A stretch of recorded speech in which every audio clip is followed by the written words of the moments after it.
அஸ்ஸலாமு அலைக்கும். Welcome to Sara World Vision. இன்றைக்கி கத்திரிக்காய் போட்டு வெறும் வெந்தயம் தான் வைக்க போகிறேன். அதுக்கு நான் ஒரு மண்சட்டியில் ஒரு 3 ஸ்பூன் எண்ணெய் ஊற்றிருக்கேன். 1 ஸ்பூன் அளவு வெந்தயம் சேர்த்துருக்கேன். 2 வெங்காயத்தை நீளமாக கட் பண்ணி அதையும் சேர்த்து நல்லா வதக்கிக்கிட்டு இருக்கேன்.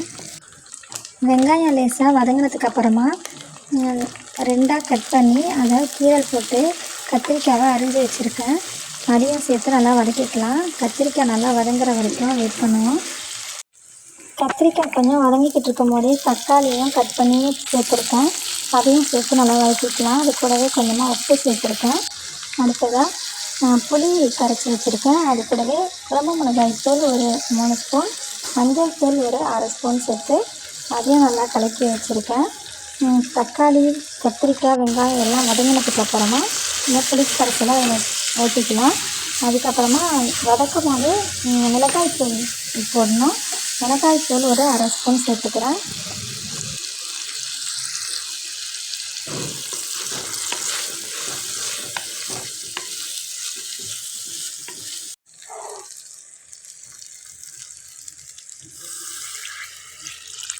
அவ்வளோதான். புளியை கரைச்சி ஊற்றுனதுக்கு அப்புறமா நம்மளுக்கு கொதி வந்தோடனே வெந்தயம் ரெடி ஆயிரும்.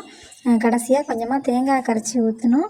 அடுத்ததாக கொதி வந்ததுக்கப்புறமா முட்டை உடச்சி நாங்கள் வெந்தயத்தில் ஊற்றுவோம்.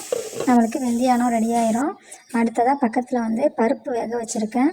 கீரை பருப்பு போட்டு ஆக்கிட்டு அப்பளம் பொரித்து சாப்பிட வேண்டியது தான். அடுத்ததாக பக்கத்தில் அரிசியும் கொதிச்சிட்ருக்கு. சாப்பாடும் நம்மளுக்கு இப்போ ரெடி ஆகிடும்.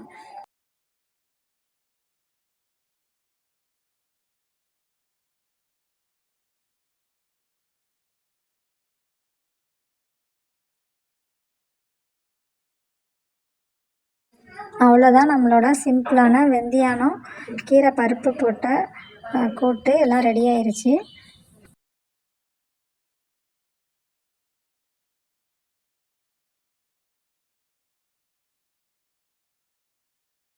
இந்த வீடியோ உங்களுக்கு பிடிச்சிருந்துச்சுன்னா இன்ஷால்லா கண்டிப்பாக ட்ரை பண்ணி பாருங்கள்.